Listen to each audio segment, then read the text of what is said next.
உன்னத தோழர்கள் என்கிற ஒரு தலைப்பின் கீழ் இஸ்லாத்திற்காக வேண்டி தன்னை அர்ப்பணம் செய்து அல்லாஹ்வினுடைய அன்பையும் அருளையும் இந்த உலகத்திலேயே பெற்று நபிகள் நாயகம் ஸல்லல்லாஹு அலைஹி வஸல்லம் அவர்களால் சொர்க்கவாசி என்று மனமாற வாழ்த்தி சொல்லி உலகத்திலிருந்து வாழ்ந்து மரணித்தவர்கள் சஹாபாக்கள். அப்படிப்பட்ட அந்த சஹாபாக்களுடைய வாழ்க்கை வரலாறை நாம் அறிந்து கொள்வதன் மூலம் நம்முடைய நிகழ்கால வாழ்வை திறம்பட அமைப்பதற்காகவும் எதிர்கால வாழ்வை திட்டமிட்டு அமைப்பதற்காக வேண்டியும் உதவும் என்கிற அடிப்படையில் அந்த நாயக தோழர்களுடைய வாழ்க்கை வரலாற்றை இன்றிலிருந்து நாம் அறிந்து கொள்ள கடமைப்பட்டிருக்கிறோம். இந்த உலகத்தில் நாங்கள் சாவதற்காக வேண்டி மட்டும் பிறந்தவர்கள் அல்ல, சாதிக்க பிறந்தவர்கள் என்பதை நிரூபித்தவர்கள் சஹாபாக்கள். இந்த உலகத்தில் பிறந்த நாங்கள் மரணிப்பதற்குள் உலக வரலாற்றில் பிரகாசிப்போம் என்பதை நிரூபித்து காட்டியவர்கள் சஹாபாக்கள். அப்படிப்பட்ட சஹாபாக்களுடைய வாழ்க்கை வரலாறுகளை நாம் அடிக்கடி தெரிந்து கொள்வதன் மூலம் நம்முடைய ஈமான் வலுப்பெறும், தக்வா அதிகமாகும், விலை மதிக்க முடியாத ஹிதாயத்தை நாம் பாதுகாக்க முடியும். ஆகவே சொல்லப்படுகின்ற நாயக தோழர்களுடைய வாழ்க்கை வரலாற்றை கூர்ந்து கவனித்து அதிலிருந்துள்ள படிப்பினைகளை நம்முடைய வாழ்வில் நாம் பின்பற்றி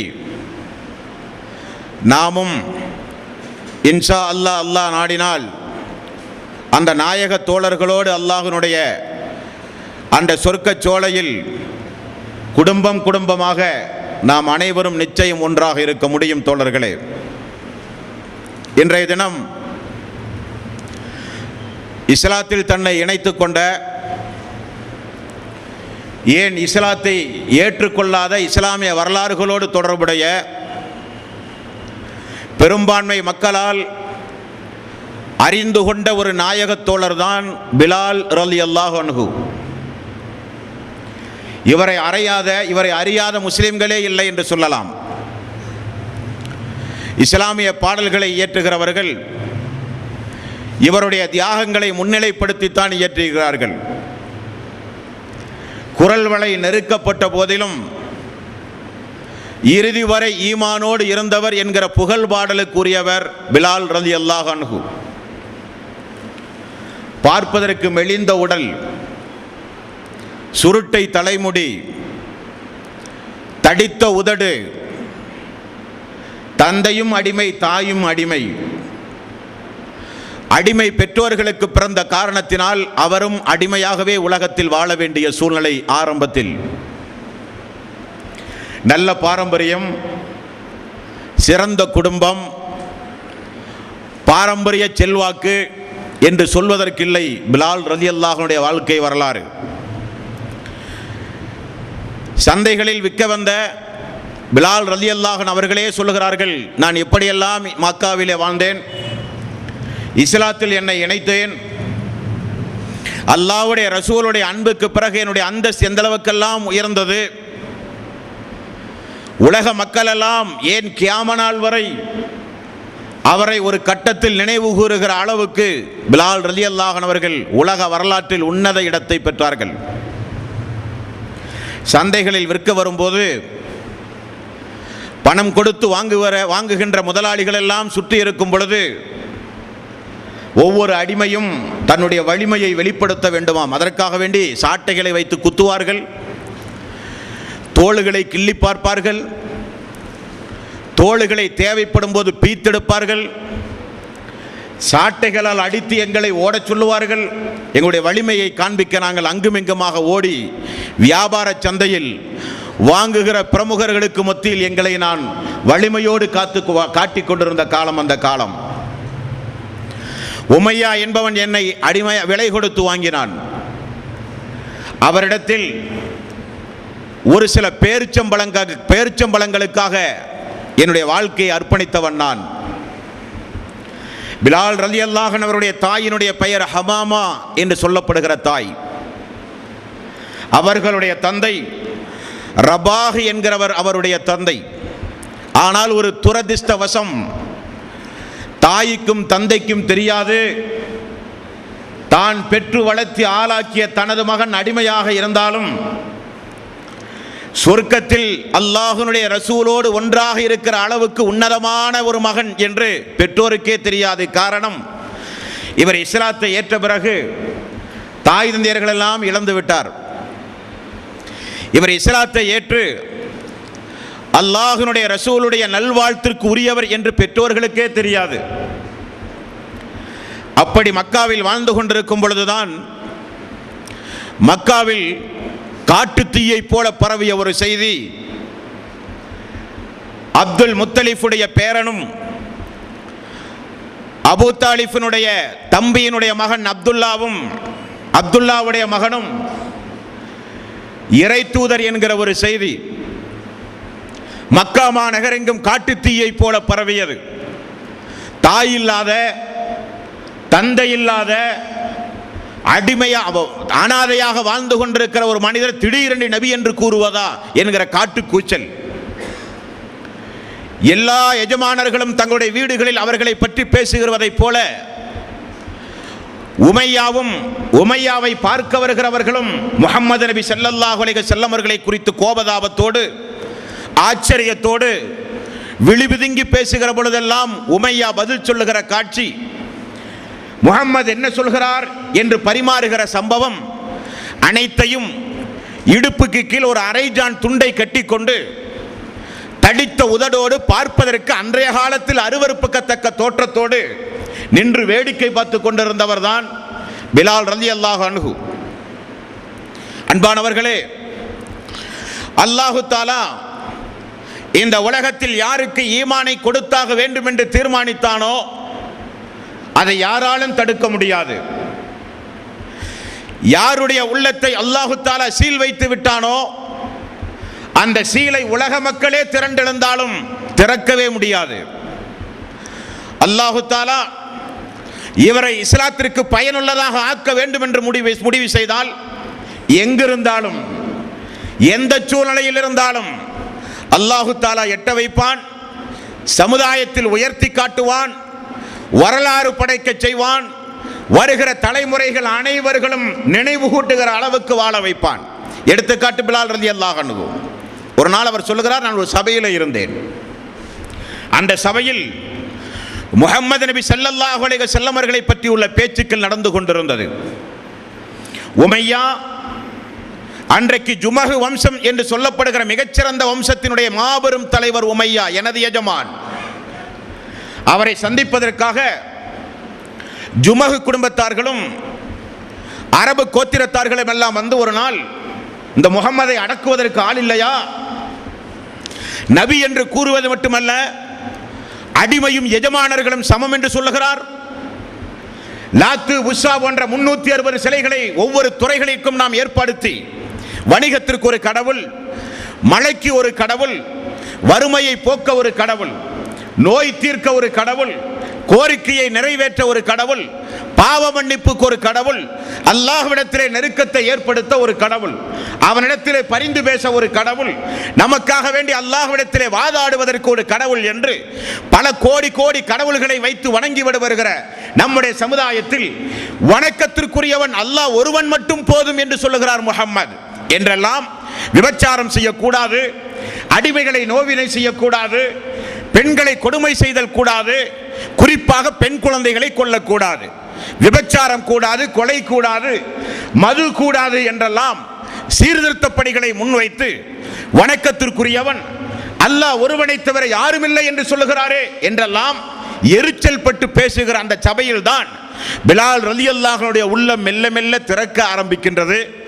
அதுவரை தன்னுடைய எஜமானுடைய சபையில் யார் பேசினாலும் என்ன பேசுகிறார்கள் என்றெல்லாம் கேட்க மாட்டார். கேட்டாலே அடி கொடுக்கக்கூடிய காலம். காரணம், அடிமைகளை பொறுத்தவரையில் அது ஒரு பழுதூக்கும் கருவியாகத்தான் அன்றைக்கு பயன்படுத்தப்பட்டது. ஆடு மாடு கோழிகளுக்கு கூட மரியாதை இருந்தது. அன்றைக்கு அடிமைகளுக்கு அந்த உரிமையும் மரியாதையும் கூட கொடுக்கப்படாத காலம். ஆனால் என்னவோ தெரியவில்லை, அன்றைக்கு மட்டும் நான் செவியை கொஞ்சம் சாய்த்து கொடுத்து பார்த்தேன். அவர்கள் முஹம்மது நபி ஸல்லல்லாஹு அலைஹி வஸல்லம் அவர்களை பற்றி பேசிக் கொண்டிருந்தார்கள். பேச்சினுடைய ஒவ்வொரு வரிகளும் அது என்னை நோக்கி சொன்னதை போலவே இருந்தது. காரணம், எஜமானனும் அடிமையும் சமம் என்கிற ஒரு வார்த்தை. இந்த வார்த்தை யார் சொல்லுவார் இந்த மனித சமுதாயத்தில்? அடிமைகளுக்கும் விடுதலை என்பது கனவாக இருந்த காலம் அந்த காலம். நம்முடைய வாழ்வு, நம்முடைய சகாப்தம் இத்தோடு முடிந்தது என்று நினைத்துக் கொண்டிருந்த பிலால் ரலியல்லாஹு அன்ஹு அவர்கள் மெல்ல மெல்ல ரசூலுல்லாஹி ஸல்லல்லாஹு அலைஹி வஸல்லம் எங்கிருக்கிறார் என்று விசாரித்தார். எல்லோரும் உறங்குகிற பொழுது யாருக்கும் தெரியாமல் ரசூலுல்லாஹி ஸல்லல்லாஹு அலைஹி வஸல்லம் அவர்களை போய் பார்த்தார். யார் என்ற விசாரிப்புக்கு பிறகு ரசூலுல்லாஹி ஸல்லல்லாஹு அலைஹி வஸல்லம் இஸ்லாத்தை எடுத்துச் சொன்னார். எடுத்து சொல்லி யாருக்கும் தெரியாமல் இஸ்லாத்தை மறைமுகமாக ஏற்றுக்கொண்டார். நிலைமையை உங்களுடைய கண் முன்னால் நீங்கள் கொண்டு வர வேண்டும். காரணம், இன்றைக்கு இந்த 650 கோடி மக்கள் இருக்கிற இந்த உலகத்தில் 2011ஆம் ஆண்டிலே நாம் இருக்கிறோம். இந்த உலகத்தில் எங்கு வேண்டுமானாலும் போய் பயணம் செய்து எந்த மூலையில் வேண்டுமானாலும் போய் நின்று கொண்டு அஷ்ஹது அல்லா இலாஹ இல்லல்லாஹ் அஷ்ஹது அன்ன முஹம்மதர் ரசூலுல்லாஹ் என்று சொல்லுகிற உரிமையை நமக்கு பெற்று தந்தவர்கள் அந்த சஹாபாக்கள். இஸ்லாத்தை தழுவினேன் என்று சொல்லுவதற்கு பயந்த காலம்.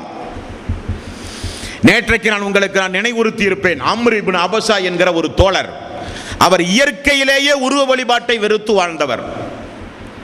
இயற்கையிலேயே இந்த நிர்வாணமாக வலம் வருவது, காட்டுக்கூச்சல் போடுவது, சீக்கி அடிப்பது, கைத்தட்டுவது, ஆடல் பாடல்களோடு இபாதத்து செய்வது, சிறுபிள்ளைகளை கொல்வது, உபச்சாரம் புரிவது, அடிமைகளை கேவலமாக நடத்துவது, இவைகளை எல்லாம் பார்த்து வெதும்பி நிச்சயம் இவைகள் எல்லாம் அல்லாஹ்வுக்கு ஒப்பான காரியமாக இருக்காது என்று கிராமத்து புறத்தில் தனிமையாக வாழ்ந்தவர் அம்ர் இப்னு அபஸா என்கிற ஒரு நபித்தோழர்.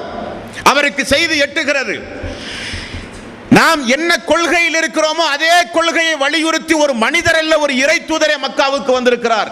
இறைவன் தேர்ந்தெடுத்து அனுப்பியிருக்கிறான் என்கிற செய்தியை கேள்விப்பட்டு யாருக்கும் தெரியாமல் மக்கா வந்து அலி ரலியல்லாஹு அன்ஹு அவர்களைப் போல நெருக்கமாக இருக்கிற குடும்பத் தோழர்களை கண்டுபிடித்து ரசூலுல்லாஹி ஸல்லல்லாஹு அலைஹி வஸல்லம் எங்க இருக்கிறார் என்று கேட்டார்கள். போய் கேட்டு அவர் இஸ்லாத்தை தழுவினார். யா ரசூலல்லாஹ், இவ்வளவு நெருக்கடியான இந்த நேரத்தில் உங்களை பற்றி பேசினாலே மிகப்பெரிய எதிர்ப்பு இந்த மக்காவில் வருகிற இந்த ஆரம்ப நேரத்தில் இந்த மார்க்கத்தை ஏற்றுக்கொண்டவர்கள் யாராவது உண்டுமா யா ரசூலல்லாஹ்? ரசூலுல்லாஹி ஸல்லல்லாஹு அலைஹி வஸல்லம் அவர்கள் சொன்னார்கள், எனது மனைவி கதீஜா. வஹி வந்தவுடன் ஆரம்பத்தில் வந்து சொன்னது தனது மனைவி கதீஜாவிடத்தில், அவள் இஸ்லாத்தை ஏற்றிருக்கிறார். வேறு யாராவது உண்டுமா யா ரசூலல்லாஹ்? ஒரு அடிமையும் உண்டு, ஒரு எஜமானனும், ஒரு சுதந்திரமானவரும் உண்டு. யா ரசூலல்லாஹ், அந்த சுதந்திரமானவர் யார்? எனது ஆருயிர் தோழர், அன்பு தோழர் அபூபக்கர் சித்திக் ரலியல்லாஹு அன்ஹு, அவர் இஸ்லாத்தை ஏற்ற நிலையில் என்னோடு உண்டு. அடிமை யார் யா ரசூலல்லாஹ்? அவர்தான் பிலால் ரலியல்லாஹு அன்ஹு. உடனே அம்ர் பின் ஆஸ் அவர்கள் சொன்னார்கள், அம்ர் பின் அபஸா, யா ரசூலல்லாஹ், மூன்றாவது நபராக நானும் எனது கிராமத்தை விட்டு காலியாகி உங்களோடு வந்து தங்கி இந்த மார்க்க வளர்ச்சிக்கு நானும் என்னை ஈடுபடுத்திக் கொள்ளவா? ரசூலுல்லாஹி ஸல்லல்லாஹு அலைஹி வஸல்லம் அவர்கள் சொன்னார்கள், வேண்டாம், நீ உமது கிராமத்திற்கே செல். காரணம், நிலைமை மிக மிக மோசம். என்னோடு தங்கி இஸ்லாமிய பிரச்சாரத்தில் ஈடுபட்டால் வெளியூர்வாசி என்று மிக மிக சுலபமாக உங்களை கொன்று விடுவார்கள். நீங்கள் உங்களுடைய ஊருக்கே சென்று விடுங்கள், இஸ்லாம் வளரும், வளர்ந்ததை நீங்கள் அறிவீர்கள், அப்பொழுது உங்களுடைய குடும்பத்தோடு வந்து என்னோடு நீங்கள் தங்குவீர்கள் என்று ரசூலுல்லாஹி ஸல்லல்லாஹு அலைஹி வஸல்லம் ஒரு முன்னறிவிப்பும் செய்தார். அந்த தோழர் அங்கிருந்து விடைபட்டார். அப்பொழுது அவருக்கு கிடைத்த செய்தி, பிலால் ரலியல்லாஹு அன்ஹு அவர்கள் ரசூலுல்லாஹி ஸல்லல்லாஹு அலைஹி வஸல்லம் இடத்தில் இஸ்லாத்தை ஏற்ற நிலையில் இருக்கிறார் என்கிற செய்தி யாருக்கும் தெரியாது. பிலால் ரலியல்லாஹு அன்ஹு அவர்கள் இஸ்லாத்தை ஏற்று அடிமையாக உமையாவிடத்திலும் மறைத்து வைத்துக் கொண்டு வாழும் பொழுதுதான் மக்கத்து பெருவீதியில் அந்த கொடுமையான காட்சிகளை மெல்ல மெல்ல பார்க்க ஆரம்பிக்கிறார்.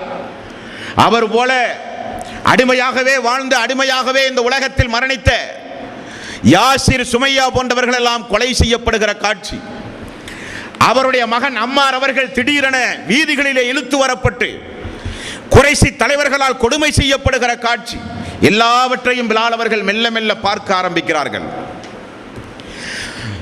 அபூ சுபியானுடைய மனைவி ஹிந்தா போன்ற பெண்கள் எல்லாம் குறைசி தலைவர்களை வெறியூட்டுவார்கள், அடிமைகளை விடாதீர்கள், நமக்கு எதிராக எப்படி இந்த அடிமைகள் பேசலாம், நமக்கு மிகப்பெரிய அவமானத்தை இந்த அடிமைகள் பெற்று தந்து விட்டார்கள். பாரம்பரியமாக முன்னோர்களாக தலைமுறையாக வழங்கி வருகிற லாத்து உஸாவை இவர்கள் கேவலப்படுத்தி விட்டார்கள் என்றெல்லாம் ஹிந்தா என்கிற பெண்மணி அடிக்கடி பாடல்களை பாடி தலைவர்களை ஊக்குவித்து கொடுமை செய்ய தூண்டிக் கொண்டிருக்கிற காலம். பிலால் ரலியல்லாஹு அன்ஹு அவர்களும் இஸ்லாத்தை ஏற்றுவிட்டார் என்கிற செய்தி அந்த நேரத்தில் தெரிந்தால் நிலைமை என்னவாகும் தோழர்களே? தெரிந்தது உமையாவுக்கு. நம்மை கேவலப்படுத்தி விட்டானே நம்முடைய அடிமை பிலால் என்று சொல்லி எல்லோரும் கர்ஜித்தார்கள். எல்லோரும் கொஞ்சம் குத்தி பேசினார்கள். உமையா, உமது அடிமை கூட முகம்மதுடைய மார்க்கத்தை ஏற்றுக்கொண்டானாமே, இதைவிட உமக்கு தலைகுனி வேறென்ன வேண்டும் என்று எரிச்சல் ஊட்டினார்கள். எல்லோரும் வந்து பார்த்தார்கள் பரிதாபத்தோடு உமையாவை. உமக்குமா இப்படிப்பட்ட ஒரு கேவலம்? உமது அடிமை இந்த அளவுக்கு உன்னை தலைகுனிவை ஏற்படுத்தி விட்டானே என்று எல்லோரும் வந்து பேசி பேசி உமையாவை மிகப்பெரிய அளவில் ஆத்திரமூட்டினார்கள். பேசி பார்த்தார்கள் பிலாலிடத்தில். வேண்டாம் பிலாலே, என்னை பற்றி உமக்கு நன்றாக தெரியும், வேண்டாம் என்று பேசி பார்த்தார். அதட்டி பார்த்தார், மிரட்டி பார்த்தார். மசியவில்லை பிலால் ரலியல்லாஹு அன்ஹு அவர்கள். ஏற்றதுதான் என்றார்கள் பிலால் அவர்கள். இது அல்லாஹ்வுடைய மார்க்கம், அல்லாஹ் ஒருவன் தான் என்பது எனது கொள்கை. எனது உடல் உறுப்புகளை நீங்கள் விலை கொடுத்து வாங்கி இருக்கலாமே தவிர எனது உணர்வை நீங்கள் விலை கொடுத்து வாங்கவில்லை. உணர்வுக்கு நான் எஜமான், எனது உள்ளத்திற்கு நான் தான் எஜமான். எனது உடம்புக்கு வேண்டுமானால் நீங்கள் எஜமானனாக இருக்கலாம் என்று சொன்னார். ஆரம்பித்தார்கள் பாவிகள் சொல்லனா துன்பங்கள். பாலைவனம் என்றால் அரபு நாடுகளுக்கு சென்று வந்த மக்களுக்கு தான் தெரியும். அடித்தால் வெயில், அப்படிப்பட்ட வெயில், கொழுந்து விட்டெறிகிற வெயில். அந்த பாலைவனத்து பெருவீதியில் திறந்த மேனியோடு கொண்டு வந்து கிடத்தி அந்த பாவிகள் நெஞ்சின் மீது ஒரு கல்லையும் கொண்டு வந்து வைப்பார்களாம். சுற்றி நின்று கொண்டு எல்லோரும் உமிழ்வார்களாம். முகத்தில் தலையிலும் காலிலும் காலை வைத்து அமர்த்துவார்களாம். லாத்து உஸ்ஸாவை வணங்கு, நம்முடைய பாரம்பரியத்தை விடமாட்டேன் என்று சொல், முகம்மதை விட்டுவிட்டேன் என்று சொல் என்று சொல்லி எல்லோரும் சித்திரவதை செய்வார்கள். உமர் அவர்கள் வர்ணிக்கிற காலம் ஒன்று உண்டு. அப்படி சித்திரவதை தொடரும் பொழுதெல்லாம் நெஞ்சுறுதி மிக்க பிலால் ரலியல்லாஹு அன்ஹு அவர்கள் என்று வரலாற்று ஆசிரியர்கள் குறிப்பிடுகிற அளவுக்கு நெஞ்சுறுதியோடு வாழ்ந்தார்கள். இறுதி மூச்சு வரை ஈமான் என்கிற பாடலை கேட்டவர்கள் நாம், வாழ்ந்து காட்டியவர்கள் சஹாபாக்கள். கடைசி வரை அஹத் அஹத், அல்லாஹ் ஒருவன் தான், அல்லாஹ் ஒருவன் தான். வீதிகளிலே போட்டு புரட்டி புரட்டி எடுத்தார்கள் பிலால் ரலியல்லாஹு அன்ஹு அவர்களை. மசியவில்லை. திரும்ப அழைத்து வருவார்கள். உயிர் வேண்டுமே சித்திரவதை செய்வதற்கு. ஆடு மாடுகளுக்கு தண்ணீர் கொடுப்பதைப் போல தண்ணீர் கொடுப்பார்களாம். தண்ணீர் குடித்துக் கொண்டு மூளையிலே ஒதுங்கி கிடப்பாராம். மீண்டும் தரதரன் எழுத்து வந்து வீதியிலே போட்டு மீண்டும் கொடுமை செய்வார்களாம். மீண்டும் ஒரு சமரச பேச்சு, மீண்டும் அடிதடி. இரண்டாவது கொஞ்சம் வித்தியாசமான கொடுமைகளை செய்தால் எப்படியும் இந்த பிலால் மசிந்தே தீருவார் என்கிற அடிப்படையில் ஒரு ரகசிய ஆலோசனை கூட்டம் செய்கிறார்கள் அந்த பாவிகள். அந்த ஆலோசனைக்கு பிறகு இரண்டாவது கட்ட கொடுமையை ஹதீஸுகளிலே பார்த்தால் கண்களெல்லாம் கலங்கிவிடும். கழுத்திலே ஒரு கயிறை போட்டு இழுத்து கட்டி மேடு பள்ளம் கணக்க கால்வாய் என்று பாலைவனத்து பெருவீதியில் மக்கத்து வீதியில் சிறு பிள்ளைகளுடைய கைகளிலே கொடுத்து வீதி எங்கும் இழுத்து வரச் சொன்னார்கள். தரதரவென இழுத்து வரப்பட்டார் பிலால் ரலியல்லாஹு அன்ஹு. ஒரு கட்டத்தில் மயக்கமுற்று கீழே விழுந்து உதடு மட்டும் அசைவதை பார்த்து எல்லா குறைசிகளும் ஓடி வந்தார்கள். குறிப்பாக உமையா ஓடி வந்தான். நான் வெற்றியடைந்து விட்டேன் என்கிற கூச்சலிட்டு ஓடி வந்தான். இந்த பிலாலுடைய உதடு அசைகிறது, நிச்சயம் நம்முடைய லாத்து உஸ்ஸாவைத்தான் இவர் ஏற்பார், நாம் வெற்றி பெற்று விட்டோம், அடிமை தோற்று போய்விட்டார், உயிருக்கு பயந்து விட்டார் என்று சொல்லி நான் எனது காதை, உமையா சொல்லுகிறான், அவர் என்னுடைய பிலால் அவர்கள் சொல்லுகிறார்கள், எனது எஜமான் காதை எனது உதட்டுக்கு அருகிலே கொண்டு வந்து வைத்து நான் என்ன சொல்லுகிறேன் என்று கேட்கார். அப்பொழுதும் எனது நாவு அகத் அகத் என்று வந்தது. செத்து தொலை அடிமையே என்று எனது எஜமான் அப்பொழுதும் என்னை காலால் மிதித்து விட்டு சென்றார். மயக்கம் தெளிந்தவுடன் கொண்டு வாருங்கள் அந்த அடிமையை என்றார்கள். நான் தூக்கி கொண்டு செல்லப்பட்டேன் எனது எஜமானிடத்தில். மீண்டும் தண்ணீர் தொளித்து தண்ணீர் குடிக்க வைத்து உயிர் இருக்கிறதா என்று பார்த்து உயிர் இருக்கிறது என்று தெரிந்தவுடன் ஹிந்தாவும் அபூ சுஃபியானும் பெரிய பெரிய குறைசி கோத்திர தலைவர்கள் எல்லாம் உமையாவை அழைத்து ரகசிய பேச்சு பேசுகிறார்கள். இரக்கம் காட்டு பிலாலின் மீது, அன்பு காட்டு, பாசம் காட்டு, பரிந்து பேசு, எளிமையாக மிக கனிவாக பிலால் இடத்தில் நடப்பதன் மூலம் அவனை நீ திருத்தி எடுக்க முடியும். இனி நாம் அவனை வேதனை செய்வதில் அர்த்தமில்லை என்று எல்லோரும் துப்பாக்கியை கீழே போட்டு விடுகிறார்கள். பிலாலை அழைத்து பேசுகிறார்கள். பிலாலே, நம்முடைய கடவுளை பற்றி உனக்கு தெரியாத ஒன்றும் அல்ல, நம்முடைய பாரம்பரியத்தை பற்றி தெரியாத ஒன்றும் அல்ல, நம்முடைய அந்தஸ்து எவ்வளவு பெரிய அந்தஸ்து, நீ என்னை நிச்சயம் கேவலப்படுத்த மாட்டாய். சந்தையில் யாரும் வாங்காத நேரத்தில் நான் தான் அதிக விலை கொடுத்து உன்னை வாங்கினேன், எப்படியெல்லாம் உன்னை நான் வளர்த்தேன், எப்படியெல்லாம் உன்னை நான் பார்த்தேன் என்றெல்லாம் பாசமலை பொழிந்தார். கூர்மையாக கேட்டார்.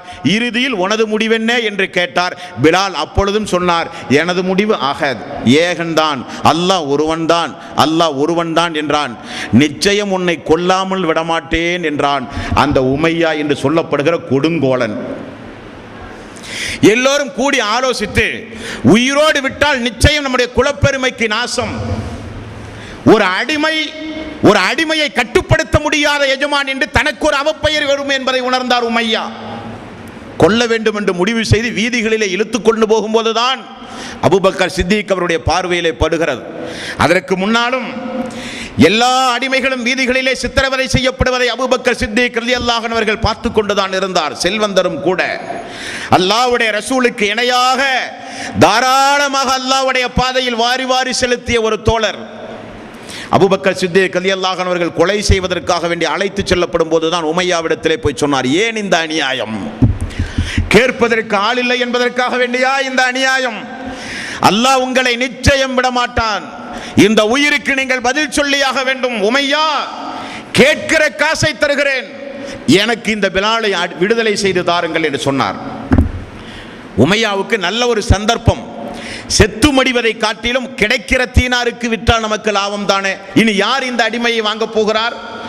உடல் முழுக்க புண்ணுகள் ஆகிவிட்டது, எங்கு பார்த்தாலும் இரத்த காயங்கள், 24 மணி நேரம் இரத்தம் உடம்பிலே வழிந்தோடுகிற ஒரு அடிமை, யாரும் காய்ந்த பேரித்தம்பளத்திற்கு கூட வாங்காத ஒரு சூழ்நிலை.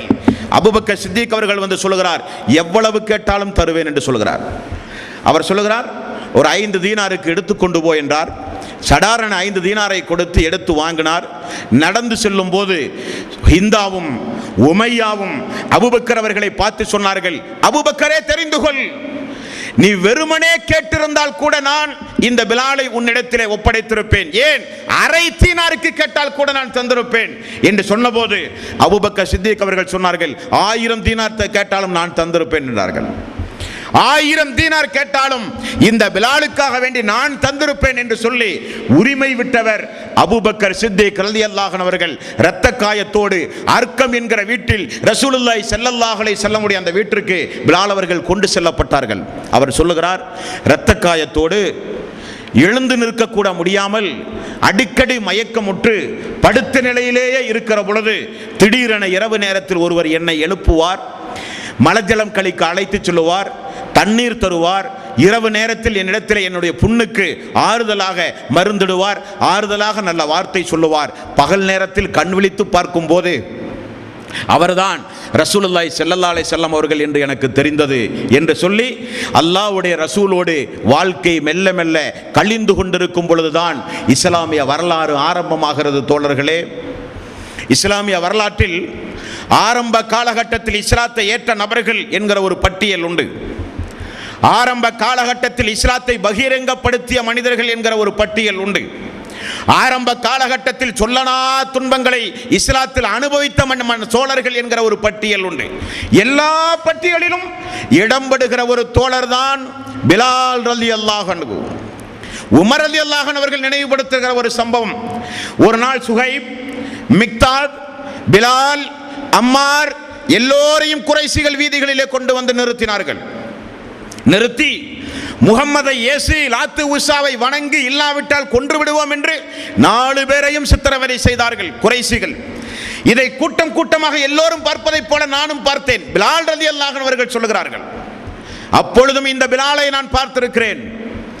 லாத்து உஸாவை வணங்குகிறோம், முகம்மதை ஏசுகிறோம் என்று சொல்லி உயிரை காப்பாற்றுவதற்கு அம்மார் கூட முன் வந்தார். அப்படி அவர்கள் லாத்து உஸாவை வணங்குகிறோம் என்று சொன்ன உடனே ஓடு அடிமையின் மக்களே என்று சொல்லி விரட்டி அடிப்பார்கள். அப்பொழுதும் நாவினால் கூட நான் சொல்ல மாட்டேன் என்று சொல்லி அஹத் அஹத் என்று ஏகத்துவத்தை சூளுரைத்தவர் பிலால் ரலியல்லாஹு அன்ஹு. ஹிஜ்ரத் முதற்கொண்டு அனைத்து தியாகங்களையும் செய்து மதீனா சென்றவுடன் தான் மாஷா அல்லாஹ் அவருடைய வாழ்வை குறித்து சொல்கிறார், சுதந்திர பறவையாக மதீனாவிலே சுற்றித் திரிந்த காலம் அந்த காலம். எனக்கும் இப்படி ஒரு வாழ்வு வருமா என்று நானே அதிர்ந்து போகிறேன் நினைக்கும் பொழுது என்று சொல்லுகிற காலம்.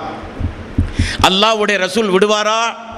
உலகத்திற்கே சமத்துவத்தையும் நீதியையும் நேர்மையையும் மனித உரிமையையும் உலகத்திற்கு கற்றுக் கொடுத்தவர் ரசூலுல்லாஹி ஸல்லல்லாஹு அலைஹி வஸல்லம். மதீனா போனவுடன் மஸ்ஜிது நபவி அல்லாஹ்வுடைய ரசூலுடைய பெயரில் ஒரு பள்ளி எழுப்பப்பட்டது. எல்லா தோழர்களும் ஜமாத்தோடு சேர்ந்து தொழுக, ஜுமா தொழுகை நடத்த, பெருநாள் குத்துபாக்கள் நடத்த, கலந்து ஆலோசிக்க பாராளுமன்றமாக ஒரு பள்ளி வாயில் மஸ்ஜிது நபவி உருவாக்கப்பட்டவுடன் எப்படி பாங்கு சொல்லுவது, மக்களை எல்லாம் தொழுகைக்கு குறிப்பிட்ட நேரம் அழைக்க வேண்டுமே, எப்படி அழைப்பது என்கிற ஆலோசனை செய்யும் போது ஒவ்வொரு நபித்தோழர்களும் ஒவ்வொரு ஆலோசனை. மணி அடிப்போமா ஒவ்வொரு நேரத்திலும், அல்லது கொம்பு ஊதுவோமா? அரசவை காலங்களில் நீங்கள் பார்க்கலாம், கொம்பு ஊதுவார்கள். ஏதாவது முக்கிய அரசாங்க அறிவிப்பு செய்யும் போது கொம்பு ஊதுகிற பழக்கம். அப்படி கொம்பு ஊதி மக்களை அழைப்போமா, மணி அடித்து அழைப்போமா, தீப்பந்தத்தை ஏற்றி குன்றின் மீது நின்று கொண்டு மக்களுக்கு ஒரு அறிவிப்பு செய்து பாங்கோ செய்யும், இதுதான் தொழுகையுடைய நேரம் என்று சொல்லுவோமா என்று எல்லோரும் கலந்து ஆலோசிக்கும் போது உமர் ரலியல்லாஹு அன்ஹு அவர்கள், யார சொல்லதான் நான் ஒரு கனவு கண்டேன், இப்படிப்பட்ட வாசக அமைப்பு முறையெல்லாம் அந்த கனவில் ஒரு மனிதர் எனக்கு சொன்னார் என்று சொல்லும் போது அல்லாஹ்வுடைய ரசூலும் அதை அங்கீகரித்து அந்த பாங்கு யார் சொல்லுவது, அதுதான் முக்கியமான விஷயம். யார் சொல்லுவது? எனது பிலால் சொல்ல வேண்டும் என்றார்கள் ரசூலுல்லாஹி ஸல்லல்லாஹு அலைஹி வஸல்லம். அன்றைக்கு அவர் ஆரம்பித்த அந்த பாங்கு உலக அழிகிற நாள் வரை சொல்லும் பொழுதெல்லாம் நமக்கு ஞாபகம் வர வேண்டும். துவக்கியவர் நம்முடைய பிலால். ரசூலுல்லாஹி ஸல்லல்லாஹு அலைஹி வஸல்லம் அவர்கள் சொன்னார்கள், பாங்கு யார் சொல்லுகிறாரோ அந்த பாங்கோசையை கேட்கின்ற உயிர் உள்ள உயிர் அற்ற காய்ந்த ஈரமான அனைத்து பொருள்களும் அவருக்காக வேண்டி அல்லாஹ்விடத்திலே பரிந்து பேசும் என்றார்கள் ரசூலுல்லாஹி ஸல்லல்லாஹு அலைஹி வஸல்லம். பாங்கு சொல்லுகிற நபருக்குரிய சிறப்பு, பாங்கு சொல்லுகிற நபருக்குரிய சிறப்பு தொலை வருகிற மக்களுக்குரிய கூலியை போல அவருக்கும் கூலி உண்டு என்றார்கள் ரசூலுல்லாஹி ஸல்லல்லாஹு அலைஹி வஸல்லம். முஅத்தினுக்குரிய சிறப்பு, பாங்கு சொல்லுகிற மனிதர் மறுமை நாளில் நீண்ட கழுத்துடைய அழகாக மறுமை நாளில் சொர்க்கத்திற்கு அழைக்கப்படுவார் என்றார்கள் ரசூலுல்லாஹி ஸல்லல்லாஹு அலைஹி வஸல்லம். அந்த சிறப்புக்குரிய பரிசை பெற்றவர் பிலால் ரலியல்லாஹு அன்ஹு. எப்பொழுதும் அல்லாஹ்வுடைய ரசூலை சார்ந்தே வாழ்க்கை நடத்துகிற ஒரு பாக்கியத்தோழர். அல்லாஹ்வுடைய ரசூலோடு வாழ்க்கை நடத்தும் பொழுதுதான் அந்த மிகப்பெரிய ஒரு நற்செய்தி அவருடைய காதிலே விழுகிறது. பிலாலே என்று ரசூலுல்லாஹி ஸல்லல்லாஹு அலைஹி வஸல்லம் அழைத்தார். என்ன யா ரசூலல்லாஹ், நான் நேற்று இரவு கனவு கண்டேன். அந்த கனவில் உம்மு சுலைம் ரலியல்லாஹு அன்ஹு, அனஸ் ரலியல்லாஹு அன்ஹுடைய தாய் உம்மு சுலைம் ரலியல்லாஹு அன்ஹு அவர்களை நான் சொர்க்கத்திலே பார்த்தேன். எடுத்து காட்டப்பட்டது உம்மு சுலைம் அவர்களுக்கு சொர்க்கம். அப்படியே அந்த தாயை அல்லாஹ்வுடைய ரசூலுடைய சிற்றன்னையும் கூட, பால் குடித்த சகோதரி என்கிற அடிப்படையில் சிற்றன்னை என்பது கூட, ருமைசா என்கிற பட்டப்பெயர். ருமைசாவை சொர்க்கத்திலே பார்த்து திரும்பும் பொழுது ஒரு மாளிகையை பார்க்கிறேன். அந்த மாளிகையை ஒரு பெண்ணொருத்தி பாதுகாத்து கொண்டிருந்தாள், ஹூருல் ஈன். ஜிப்ரீலிடத்திலே கேட்டேன், யார் இந்த மாளிகை, யாருக்கு இந்த மாளிகை, இந்த பெண் யார் என்று கேட்டேன். இந்த மாளிகை வேறு யாருக்காக வேண்டியும் அல்ல, மதீனாவில் உங்களோடு வாழ்ந்து கொண்டிருக்கிற உங்களுடைய உமருக்குரிய மாளிகை என்று சொல்லப்பட்டது. உமர் அவர்கள் சபையில் இருந்தார்.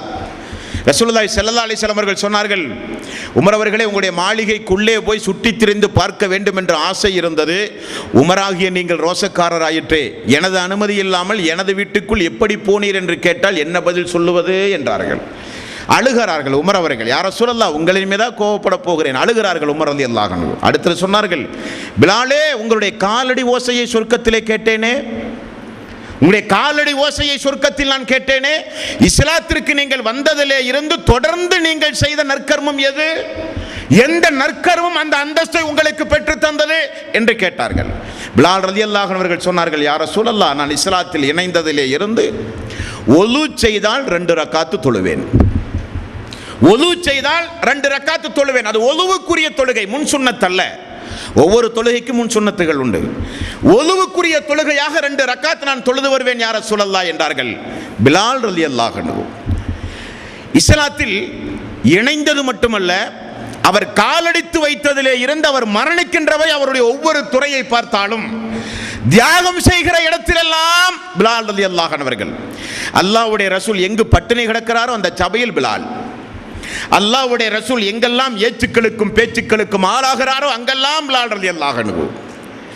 அல்லாஹ்வுடைய ரசூல் மதீனா சென்ற பிறகு அன்சாரி தோழர்களையும் முஹாஜிர்களையும் சகோதரர்கள் என்று ஒவ்வொரு நபர்களையும் சகோதரர்கள் ஆக்கினார்கள் என்று உங்களுக்கு தெரியும்.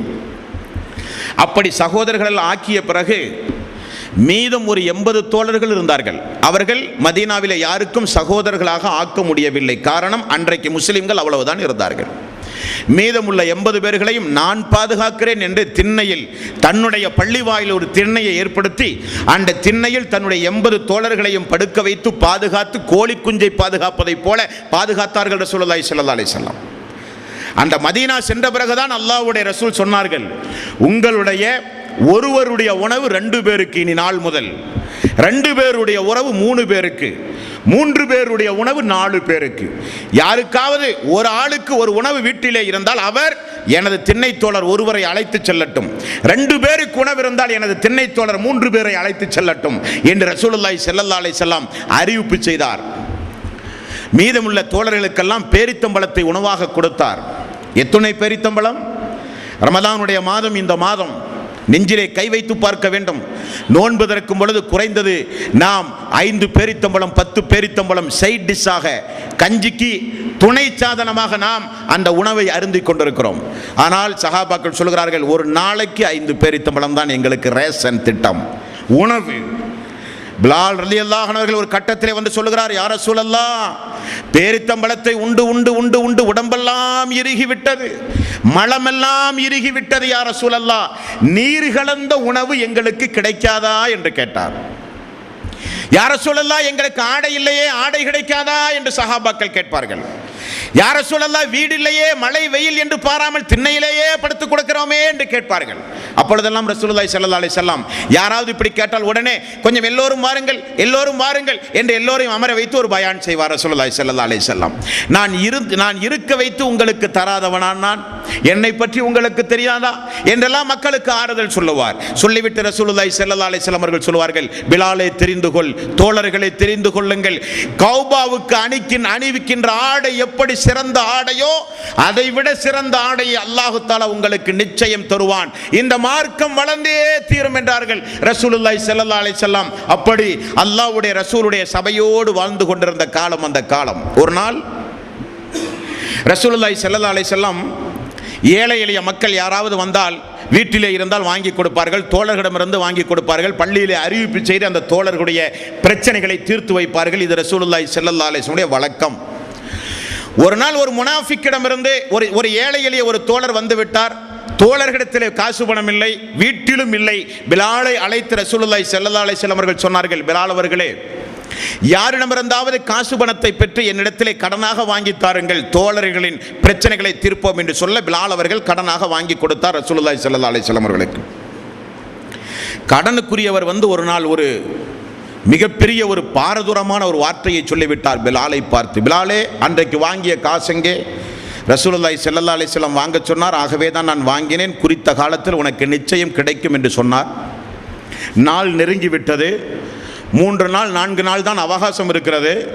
அந்த முனாஃபிக் வந்து பிலால் அவர்களை பார்த்து சொன்ன செய்தி என்ன தெரியுமா? பிலாலே, வாங்கிய கடனை குறித்த நேரத்தில் நீ திரும்ப தராவிட்டால் வாங்கிய கடனுக்காக உன்னை நான் அடிமையாக மதீனாவிலே வைப்பேன் என்றார். சுபஹானல்லாஹ், காலாகாலமாக அடிமையாகவே தன்னுடைய குடும்பமும் தானும் வாழ்ந்து மதீனாவில் இப்பொழுதுதான் சுதந்திரமாக இருந்த ஒரு நிலையில் மீண்டும் நம்மை அடிமைப்படுத்த போகிறானே ஒரு பாவி என்று சொல்லி ரசூலுல்லாஹி ஸல்லல்லாஹு அலைஹி வஸல்லம் ஓடோடி வந்தார். யா ரசூலல்லாஹ், என்ன கொடுமை, யா ரசூலல்லாஹ், என்ன கொடுமை, இந்த பிலால் மீண்டும் அடிமையாக வேண்டுமா யா ரசூலல்லாஹ், என்ன பிரச்சனை, வாங்கிய கடனை திரும்ப கொடுக்காவிட்டால் உன்னை நான் அடிமைப்படுத்துவேன் என்று எச்சரிக்கிறான் அந்த பாவி என்று சொன்னவுடன் ரசூலுல்லாஹி ஸல்லல்லாஹு அலைஹி வஸல்லம் வாங்கிய கடனை திரும்ப கொடுக்க எண்ணம் யாருக்காவது இருந்தால் அவர்களுடைய கடனை திரும்ப கொடுக்க அல்லாஹ் உதவி செய்வான். ரசூலுல்லாஹி ஸல்லல்லாஹு அலைஹி வஸல்லம் அவர்கள் சொன்னார்கள், கடன் வாங்கும் போது அந்த கடனை திரும்ப கொடுக்க வேண்டும் என்கிற எண்ணத்தோடு முழு முயற்சியை நீங்கள் எடுக்கும் போது அல்லாஹ் உங்களுக்கு உதவி செய்வான் என்பதை மறந்து விட்டீர்களா பிலால் அவர்களே? ஒரு நாள் தாண்டியது, 2 நாள் தாண்டியது, பிலால் அவர்களுக்கு ஒரே பதட்டம். என்ன நடக்குமோ, ஏது நடக்குமோ, நாளைய தினம் அடிமையா, நாளைய மறுதினம் அடிமையா, கடன் திரும்ப கொடுக்காவிட்டா நம்முடைய நிலைமை என்ன என்று ஏங்கி தவித்துக் கொண்டிருந்த நேரத்தில் திடீரென அல்லாஹ்வின் புறத்திலிருந்து ரசூலுல்லாஹி ஸல்லல்லாஹு அலைஹி வஸல்லம் அவர்களுக்கு ஒரு அன்பளிப்பு வர அந்த அன்பளிப்பை பிலாலிடத்திலே கொடுக்க பிலால் சொல்கிறார், அந்த முனாஃபிக்கை தேடி மதீனா எங்கும் நான் பல இடங்களிலும் சுற்றித் திரிந்தேன். காரணம் 2 நாள் தான் இருந்தது நான் அடிமையாக போவதற்கு.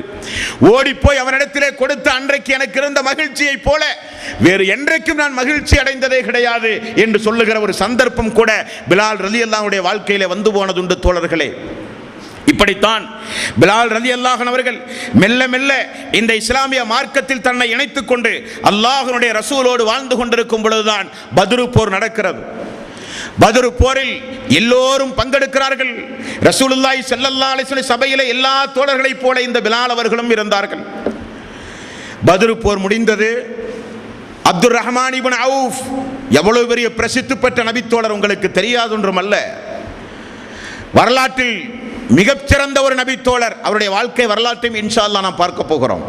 அவர் பத்ரு போரில் உமையாவை மட்டும் பாதுகாத்து விட்டார்.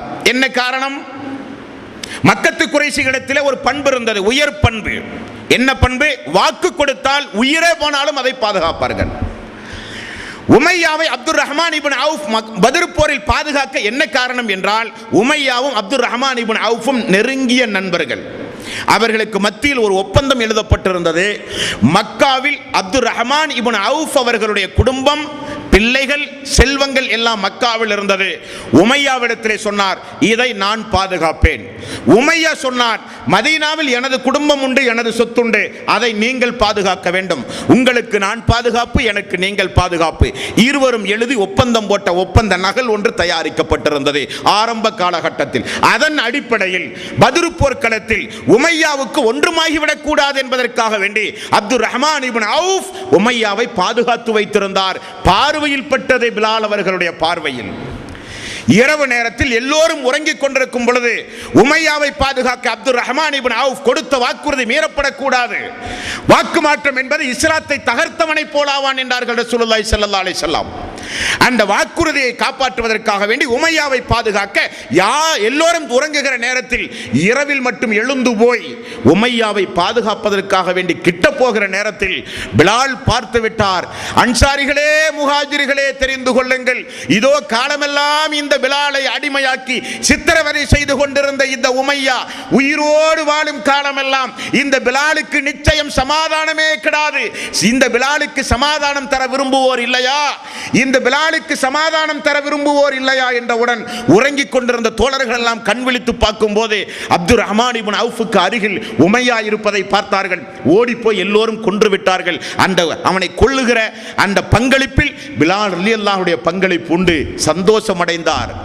ஏகத்துவத்தை ஏற்றேன் என்கிற ஒரே காரணத்திற்காக வேண்டி சொல்லனா துன்பம் கொடுத்த இந்த மிகப்பெரிய கொடுங்கோலன் இந்த போரில் கொல்லப்பட்டான் என்கிற ஒரு சந்தோஷம் பத்ரு போர்க்களத்தில் எனக்கு எழுந்தது. திரும்ப நான் வந்தேன். ரசூலுல்லாஹி ஸல்லல்லாஹு அலைஹி வஸல்லம் அவர்களோடு மெல்ல மெல்ல நான் வாழ்க்கையை கழித்துக் கொண்டிருக்கும் போதுதான் அந்த சம்பவம் நடந்தது. அல்லாஹ்வுடைய ரசூலுடைய மரண சம்பவம். அது ஒரு பாடமாக பேச வேண்டும். ரசூலுல்லாஹி ஸல்லல்லாஹு அலைஹி வஸல்லம் மரணம் என்பது ஏதோ ஹதீசுகளை பார்த்து படித்து கேட்டு ஏதோ ஒரு அரை மணி நேரம் 1 மணி நேரம் ஒரு உருக்கமான உரை நிகழ்த்துகிற ஒரு பாடம் அல்ல. நீங்கள் அங்கேயே செல்ல வேண்டும். 1400 ஆண்டுகளுக்கு முன்னால் மதீனாவுக்கு செல்ல வேண்டும். தினசரி அல்லாஹ்வுடைய ரசூலோடு பழகுகிற தோழர்களுடைய உள்ளத்திற்குள் நீங்கள் சென்றால் தான் ரசூலுல்லாஹி ஸல்லல்லாஹு அலைஹி வஸல்லம் இறப்பு இந்த பூமியில் ஏற்பட்ட மிகப்பெரிய ஒரு பாதிப்பு என்பதை அப்பொழுதுதான் நம்மால் புரிந்து கொள்ள முடியும். தாங்க முடியாத அல்லாஹ்வுடைய ரசூலுடைய மரண செய்தியை கேட்டு தாங்க முடியாமல் செய்தியை கேட்டவுடனே மயக்கம் போட்டு விழுந்த வீர தீர சிங்கங்கள் எல்லாம் மதீனாவிலே இருந்த காலம். அந்த காலம் பச்சை குழந்தை அழுவதை போல பிலால் ரலியல்லாஹு அன்ஹு அவர்கள் அழுதார்கள் என்று மதீனத்து தோழர்கள் சொல்லுகிறார்கள். அத்தோடு ஒரு முடிவெடுத்து விட்டார், இனி மதீனா நகரில் தான் பாங்கு சொல்ல போவதில்லை என்று. என்ன காரணம்? அஷ்ஹது அன்ன முஹம்மது ரசூலுல்லாஹ், முஹம்மது நபியினுடைய பெயரை அந்த பாங்கில் சொல்ல வேண்டிய சூழ்நிலை ஏற்படுமே. சொல்லுகிற சக்தியும் இல்லை, கேட்கிற ஆற்றலும் நமக்கு இல்லை என்பதை உணர்ந்து பிலால் ரலியல்லாஹு அன்ஹு அவர்கள் இனி பாங்கு சொல்ல முடியாது என்று தீர்க்கமான முடிவெடுத்து அல்லாஹ்வுடைய ரசூலுக்கு பிறகு அபூபக்கர் சித்திக் ரலியல்லாஹு அன்ஹு அவர்கள் ஆட்சியில் இருக்கும் போது போய் முறையிட்டு விடுகிறார். அபூபக்கரை என்னை விட்டு விடுங்கள், இந்த மதீனாவில் இருக்க இனி எனக்கு மனம் இல்லை. அல்லாஹ்வுடைய அல்லாஹ்வுடைய ரசூலுடைய மன்னரையை பார்த்து பார்த்து வாழ்வதற்கு எனக்கு மனமில்லை, பாங்கு சொல்ல எனக்கு மனமில்லை, இனி என்னால் பாங்கு சொல்ல முடியாது என்று போய் கலீஃபாவிடத்திலே முறையிட அபூபக்கர் சித்திக் ரலியல்லாஹு அன்ஹு அவர்கள் அன்பு தோழர், பாசத்திற்குரிய தோழர், அதிக நேசம் வைத்த அபூபக்கர் அவர்கள் சொல்லுகிறார், பிலாலே என்ன சொல்லுகிறீர் பிலாலே, நீங்கள் பாங்கு சொல்லாமல் வேறு யார் பாங்கு சொல்லுவது? நீங்கள் எப்படியெல்லாம் எங்களுக்கு தோழர்கள். அல்லாஹ்வுடைய ரசூல் மதீனாவில் பள்ளியை கட்டி பாங்கு சொல்ல வேண்டும் என்கிற திட்டம் வகுத்த உடனே முதலில் உங்களை அல்லவா சொன்னார்கள். உங்களுக்கு தெரியுமா மக்கத்து வெற்றி நடந்ததா இல்லையா? மக்காவுடைய வெற்றி நடக்கும் போது அல்லாஹ்வுடைய ரசூலுக்கு பின்னால் முதல் சஃபில் யார் நின்றார்கள்? உசாமாவும் நீங்களும் என்பதை நீங்கள் மறந்துவிடக் கூடாது. 10,000 படை வீரர்களோடு மக்காவுக்குள் ரசூலுல்லாஹி ஸல்லல்லாஹு அலைஹி வஸல்லம் நுழையும் பொழுது தனது வளர்ப்பு மகன் ஜெயித் அவர்களுடைய மகன் உசாமா செல்லப்பிள்ளை, தனது மகன் வளர்ப்பு மகன் அடிமையுடைய மகன் உசாமா, அவரை வலது புறத்திலும் உங்களை அல்லாஹ்வுடைய ரசூல் இடது புறத்திலும் நிறுத்தி மக்காவுக்குள் நுழைந்த அந்த சம்பவத்தை நீங்கள் நினைத்து பார்க்க வேண்டும் பிலாலே. ஆம், பிலால் ரலியல்லாஹு அன்ஹு அவர்கள் சொல்லுகிறார்கள், மக்காவுக்குள் நான் நுழையும் பொழுது நான் பட்ட அந்த துயரங்களையும் கஷ்டங்களையும் நான் நினைத்து பார்த்து கொண்டே நுழைந்தேன். நிச்சயம் அல்லாஹ்வுடைய ரசூல் நம்மை பழிக்கு பழி வாங்குவார். அம்மார் அவர்களை கொடுமை செய்தவர்கள் இருந்தார்கள், யாசிர் சுமையா அவர்களை கொலை செய்தவர்கள் இருந்தார்கள், பிலால் அவர்களை ஓட ஓட அடித்தவர்கள் எல்லாம் அன்றைக்கு கொம்பனாக வாழ்ந்து கொண்டிருந்தார்கள். எல்லோரும் நினைத்தார்கள், பிலாலும் அம்மாரும் அவர்களோடு வருகிறவர்களும் நம்மை நிச்சயம் இனங்காட்டி கொடுப்பார்கள், அல்லாஹ்வுடைய ரசூலிடத்தில் பழிக்கு பழி முஹம்மது வாங்குவார் என்கிற திட்டத்தோடு எல்லோரும் பயந்து நடுநடுங்கிக் கொண்டிருந்த நேரம் ரசூலுல்லாஹி ஸல்லல்லாஹு அலைஹி வஸல்லம் மக்காவுக்குள் கதவை திறந்து நுழைய சாவியை கொண்டு வருமாறு ஆணையிட்டார். சாவி வந்தது. திறக்க சொன்னார் என்னிடத்தில். பிலால் ரலியல்லாஹு அன்ஹு கதவை திறந்தார்கள். கதவு திறக்கப்பட்டு உள்ளே இருந்த 360 சிலைகளும் சத்தியம் வந்தது அசத்தியம் ஒளிந்தது என்கிற இறைவசனத்தோடு ரசூலுல்லாஹி ஸல்லல்லாஹு அலைஹி வஸல்லம் 360 சிலைகளையும் அப்புறப்படுத்தி முதலில் அல்லாஹ்வுடைய ரசூல் அழைத்து சென்றது இந்த பிலாலை தான். அந்த காபாவுக்குள் இப்னு உமர் அவர்களும் பிலால் ரலியல்லாஹு அன்ஹு அவர்களும் உசாமா அவர்களும் அந்த புனிதமிக்க காபாவுக்குள் உள்ளே சென்று 360 சிலைகளையும் அப்புறப்படுத்தி அல்லாஹ்வுடைய ரசூலோடு 2 ரக்காத்து தொழுது காபாவுக்கு மேல் ஏறி நின்று கொண்டு பாங்கு சொன்ன அந்த காட்சி மக்காவிலே கூடி கொண்டிருந்த 10,000 தோழர்களுடைய கண்களையும் கலக்கியது. அஷ்ஹது அல்லா இலாஹ இல்லல்லாஹ் அஷ்ஹது அன்ன முஹம்மதர் ரசூலுல்லாஹ். அன்றைக்கு குறைஷிகள் சொல்லுகிறார்கள், ஆணவத்தோடு அகம்பாவத்தோடு வாழ்ந்து கொண்டிருந்த குறைஷிகளில் ஹாரிஸ் என்பவர் சொல்லுகிறார், இந்த அடிமை பிலாலுடைய இந்த வாசகத்தை கேட்கவா அல்லாஹ் இந்த மக்காவில் எங்களை உயிரோடு வாழ வைத்திருக்கிறான், என்ன கொடுமை என்று காதில் கை வைத்தானாம் அவன். இந்த முஹம்மதுக்கு உயர்குலத்தை சார்ந்த ஒரு மனிதர் இல்லையா இந்த பாங்கோசை சொல்ல? நாங்கள் கட்டி காப்பாற்றி பராமரித்த இந்த காபாவுக்கு மேல் ஏறி நின்று கொண்டு ஒரு அடிமையா பாங்கு சொல்ல வேண்டும்? இந்த காட்சியை பார்க்கவா அல்லாஹ் எங்களை உயிரோடு வாழ வைத்திருக்கிறான், சாகலாமே இதற்கு பதிலாக என்று குறைஷிகள் வெம்பி எழுந்த காலம் அந்த காலம். நினைத்து பார்க்கிறார் பிலால். இப்படியெல்லாம் எல்லா இடங்களிலும் எங்கே பிலால் என்று என்னை முன்னிலைப்படுத்திய அல்லாஹ்வுடைய ரசூலுடைய மரணத்திற்கு பிறகு மதீனாவில் என்னால் பாங்கு சொல்ல முடியாது என்று சொன்னவுடன் அபூபக்கர் சித்திக் அவர்கள் சொன்னார்கள், அதை நினைத்து பாருங்கள், இதை நினைத்து பாருங்கள். இந்த பள்ளிவாயில் கட்டிய காலத்திலே இருந்து ஃபஜ்ரிலிருந்து இஷா வரை உங்களை தவிர வேறு யார் அந்த அழைப்பை கொடுத்திருக்கிறார்கள்? எல்லா தோழர்களும் உங்களுக்கு என்ன குறை வைத்திருக்கிறார்கள்? அல்லாஹ்வுடைய ரசூலுடைய காலத்துக்கு பிறகு உங்களை குடும்பத்து உறுப்பினர்களை காட்டிலும் நேசிக்க நாங்கள் இல்லையா என்றெல்லாம் சொன்னபோது பிலால் அவர்கள் ஒரே ஒரு வார்த்தையை திரும்ப கேட்டார். அமீருல் முஃமினீன் அவர்களே, அபூபக்கர் சித்திக் அவர்களே, மக்காவா நகரில் என்னை நீங்கள் அடிமை விட்டது அல்லாஹ்வுக்காக வேண்டி என்றால் என்னை விட்டு விடுங்கள், அல்லது உங்களுக்காக வேண்டித்தான் அடிமை விட்டீர்கள் என்றால் என்னை நீங்கள் வைத்துக் கொள்ளுங்கள் என்றார். அபூபக்கர் சித்திக் அவர்கள் சொன்னார்கள், அப்படி அல்ல, அல்லாஹ்வுக்காக வேண்டித்தான் உன்னை நான் அடிமை விட்டேன், எனக்காக வேண்டி அல்ல. அல்லாஹ்வுக்காக வேண்டிதான் உங்களை நான் அடிமை விட்டேன், எனக்காக வேண்டி நிச்சயம் அல்ல. இருந்தாலும் அமீர் என்கிற அந்தஸ்தோடு மட்டுமல்ல, நட்பு என்கிற ஒரு காரணத்தோடு அல்லாஹ்வுடைய ரசூலோடு வாழ்ந்த நாமெல்லாம் அவருடைய மரணத்திற்கு பிறகு இந்த மார்க்கம் உயிர் வருவதற்கு உங்களுடைய ஒத்துழைப்பு தேவை, பாங்கு சொல்லப்பட வேண்டும், முஅத்தினாக நீங்கள் பணிபுரிய வேண்டும் என்று மீண்டும் கட்டாயப்படுத்த மீண்டும் அவருடைய ஆட்சி காலத்தில் 2 ஆண்டு காலம் மதீனாவிலே பாங்கு சொன்னார். உமருடைய ஆரம்ப காலம், அபூபக்கர் சித்திக் அவர்கள் மரணித்த பிறகு உமர் அவர்களுடைய ஆட்சி காலம் வந்தது. உமர் அவர்கள் ஆட்சி கட்டிலில் அமர்ந்த ஆரம்ப நேரத்தில் எவ்வளவு பெரிய அந்தஸ்தை பிலால் அவர்களுக்கு கொடுத்தார்கள் தெரியுமா? மன்னாதி மன்னரெல்லாம் அனுமதி பல நாள் பெற்றுத்தான் உமர் அவர்களை பார்க்க முடியும். பெயரை கேட்டாலே பல மாத தொலைவு தூரத்தில் இருக்கிற எதிரிகளுடைய உள்ளங்கள் எல்லாம் நடுநடுங்குகிற அளவுக்கு அவர் ஒரு பாதையில் வந்தால் சைத்தான் இன்னொரு பாதையில் ஓடுவான் என்று ரசூலுல்லாஹி ஸல்லல்லாஹு அலைஹி வஸல்லம் அவர்கள் சொன்னார்கள். உமருடைய நாவில் இருந்து கொண்டு அல்லாஹ் பேசுகிறான் என்றார்கள் ரசூலுல்லாஹி ஸல்லல்லாஹு அலைஹி வஸல்லம். அந்த உமர் ரலியல்லாஹு ஆட்சி காலத்தில் அவருக்கு அருகில் வலதும் இடதுமாக 2 இருக்கைகள் எப்பொழுதும் இருக்கும். ஒரு நாள் அபூ சுபியான் அவர் மக்கா வெற்றிக்கு பிறகு இஸ்லாத்தை ஏற்றார். ஹிந்தா இஸ்லாத்தை ஏற்றார்கள். அந்த அபூ சுபியான் உமர் அவர்களை பார்ப்பதற்காக வேண்டி சந்தோஷமாக வந்தார். வெளியிலே நின்று கொண்டிருக்கிறார். உமர் அவர்களுடைய அனுமதியை எதிர்பார்த்து, நாம் குறைஷி தலைவர் முஹம்மது நபி ஸல்லல்லாஹு அலைஹி வஸல்லமுடைய தோழர், ஆரம்ப காலகட்டத்தில் இஸ்லாத்தை கடுமையாக எதிர்த்திருந்தாலும் பிறகு இஸ்லாத்தை ஏற்றுக்கொண்டோம். ரசூலுல்லாஹி ஸல்லல்லாஹு அலைஹி வஸல்லம் மக்கத்து பெருவீதியில் வைத்து ஒரு அறிவிப்பு செய்தார். அபூ சுபியானுடைய வீட்டில் தஞ்சம் புகுந்த மக்களுக்கு பாதுகாப்பு உண்டு என்றார். அப்படி முன்னிலைப்படுத்திய நாம் என்று தன்னைத்தானே அவர் ஒரு பில்டப் கொடுத்து உமர் அவருடைய மாளிகைக்கு வெளியே அனுமதி எதிர்பார்த்து நிற்கும் பொழுது அதோ வருகிறார்கள் அந்த 2 அடிமைகள். மக்கத்து பெருவீதியில் யாருடைய கண் முன்னால் யாரால் கொடுமை செய்யப்பட்டார்களோ அந்த சுஹைப், அந்த கப்பாப், அந்த பிலால் ரலியல்லாஹு அன்ஹு அவர்கள் வருகிறார்கள். யாருடைய அனுமதியும் இல்லாமல் கோட்டைக்குள் நுழைவதை பார்க்கிறார் அபூ சுபியான். நேராக போய் உமர் அவர்களுடைய மாளிகைக்கு அருகிலே போய் அவருடைய இருகைக்கு அருகிலே போய் வலதும் இடதுமாக 2 தோழர்கள் கப்பாப் அவர்களும் பிலால் அவர்களும் அமர்கிறார்கள். சபையிலே நின்று கொண்டிருக்கிற அபூ சுபியானுடைய வாய் மெல்ல மெல்ல முணுக்க ஆரம்பித்தது. என்ன கொடுமை! நாமெல்லாம் நிற்கும் பொழுது எந்த ஒரு மதிப்பு மரியாதையும் இல்லாமல் ஆரம்ப காலகட்டத்தில் வாழ்ந்த இவர்களுக்கு இந்த கலீஃபாவிடத்தில் இவ்வளவு பெரிய அந்தஸ்தா என்று கேட்டபோது அங்கே நிற்கிற ஒரு நபி தோழர் சுருக்கென ஒரு பதில் சொன்னார். தோழர்களே தெரிந்து கொள்ளுங்கள். உமர் அவர்களும் சேர்ந்து சொன்னார்கள். 2 பேரையும் அமர வைத்து அழகு பார்த்த உமர் அவர்கள் சொன்னார்கள், இங்கே நிற்கிற எல்லோரும் தெரிந்து கொள்ளுங்கள், மக்காமா நகரில் நம்மிடத்தில் எல்லோரிடத்திலும் தான் நபிகள் நாயகம் ஸல்லல்லாஹு அலைஹி வஸல்லம் இஸ்லாத்தை சொன்னார்கள். ஆனால் நம்மை விட முன்னாக இவர்கள் ஏற்றுக்கொண்டார்கள். நம்மை எல்லோரிடத்திலும் தான் சொன்னார்கள் அல்லாஹ்வுடைய ரசூல் இஸ்லாத்தை, ஏகத்துவத்தை, தௌஹீதை நம்மில் எல்லோரிடத்திலும் தான் அல்லாஹ்வுடைய ரசூல் சொன்னார்கள். ஆனால் நாம் ஏற்கவில்லை. இந்த தோழர்கள் ஏற்றார்கள், தியாகம் செய்தார்கள். இவர்கள் என்னுடைய தலைவர் என்றார் பிலால் அவர்களை பார்த்து. யார் தெரியுமா இவர்? எனது தலைவர் அபூபக்கர் சித்திக் அவர்கள், உரிமை விட்ட எனது இன்னொரு தலைவர் பிலால் அவர்கள் என்று பாராட்டி சீராட்டி சொல்லி வளர்த்தியார் பிலால் ரலியல்லாஹு அன்ஹு அவர்களை.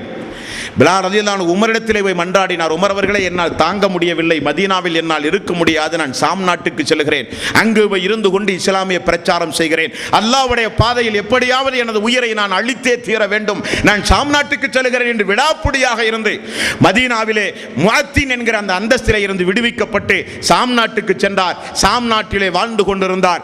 உமர் ரலியல்லாஹு அன்ஹுடைய இஸ்லாமிய சாம்ராஜ்யம் பெரிய அளவிலே பறந்து விரிந்தது. பைத்துல் முகத்தஸ் பாலஸ்தீனத்திலே கைப்பற்றப்பட்டது. பாலஸ்தீனத்தில் கைப்பற்றப்பட்டவுடன் அந்த இடத்திற்கு உமர் ரலியல்லாஹு அன்ஹு அவர்கள் செல்கிறார்கள். அது ஒரு தனி சம்பவம். சுருக்கமாக சொல்கிறேன். பாலஸ்தீனத்தின் அன்றைய ஒரு யூதர் அந்த சாவியை கையிலே வைத்திருந்தார். கலீஃபா உமர் வந்தால் மட்டும்தான் கொடுப்பேன் என்றார். கலீஃபா வர வேண்டும் என்று உத்தரவிட்டார். கலீஃபா சென்றார். சாவி கையிலே கொடுக்கப்பட்டது. அந்த நேரத்தில் அவ்வளவு பெரிய வெற்றி களிப்புக்கு முன்னிலையிலும் எல்லா தோழர்களும் சொன்ன ஒரே செய்தி, இந்த மதீனா, இந்த பாலஸ்தீன பைத்துல் முகத்தஸில் முதல் பாங்கு இந்த பிலாலுடைய பாங்காத்தாக இருக்க வேண்டும். உமர் அவர்களே நீங்கள் சொல்லுங்கள் என்று சொல்ல மீண்டும் ஒரு சமரச முயற்சி செய்ய பிலால் அவர்கள் ஒத்துக்கொண்டு ஒரு பாங்கு சொன்னார். சுப்ஹானல்லாஹ். எல்லா தோழர்களும் சொல்கிறார்கள் அஷ்ஹது அன்ன முஹம்மதர் ரசூலுல்லாஹ் என்று. அல்லாஹ்வுடைய ரசூலுடைய பெயர் சொன்ன உடனே மிகப்பெரிய அளவில் சப்தம் போட்டு பிலால் அவர்கள் அழுக, கேட்டவர்களும் அழுக, உமர் அவர்களும் அழுக, குலுகி நிற்கிற எல்லா மக்களும் அழுக. பிலால் அவர்களுடைய அந்த பாங்கை அந்த பாலஸ்தீனத்தில் இருக்கிற பைத்துல் முகத்தஸில் அன்றைக்கு நான் இறுதியாக கேட்டேன் என்று தோழர்களும் சொல்ல, பிலால் அவர்களும் சொல்லுகிற சம்பவம் ஹதீஸிலே பார்க்கிறோம். தோழர்களே, 70 வயதில் ஷாம் நாட்டில் மரணமான ஒரு தோழர் ஹிஜ்ரி 20 சாம் நாட்டில் மரணமான ஒரு தோழர். அப்படிப்பட்ட அந்த தோழருடைய வாழ்க்கை வரலாற்றை நாம் எதை கேட்டோமோ அதை நம்முடைய வாழ்விலே நாம் நடைமுறைப்படுத்த வேண்டும்.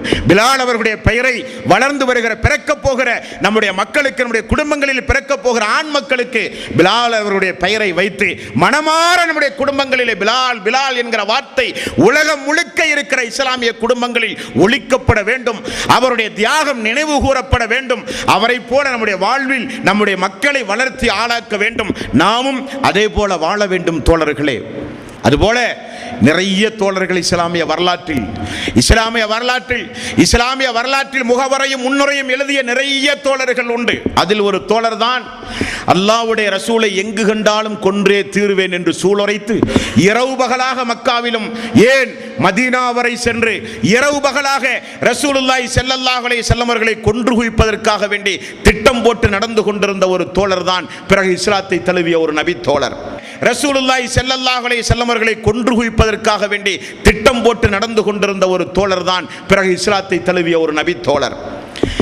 மக்கள் எல்லாம் தஞ்சம் புகுந்தார்கள் அபிசீனியாவுக்கு. குறைஷிகளால் தேர்ந்தெடுத்து அனுப்பப்பட்ட தோழர் அவர். காரணம், அவருக்கு பேச்சாற்றல் உண்டு. யாரையும் வசீகரப்படுத்தி விடுவார். எப்படிப்பட்ட எதிரியையும் தன்னுடைய பேச்சாற்றலால் மயக்கி விடுவார். எப்படிப்பட்ட காரியத்தையும் பேச்சாற்றலால் சாதித்து விடுகிற ஒரு தோழர்.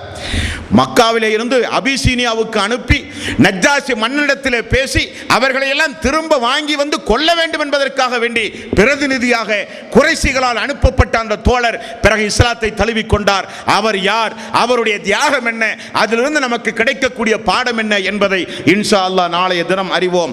வஆகிரு தவ்வானா அனில் ஹம்துலில்லாஹி ரப்பில் ஆலமீன். அஸ்ஸலாமு அலைக்கும்.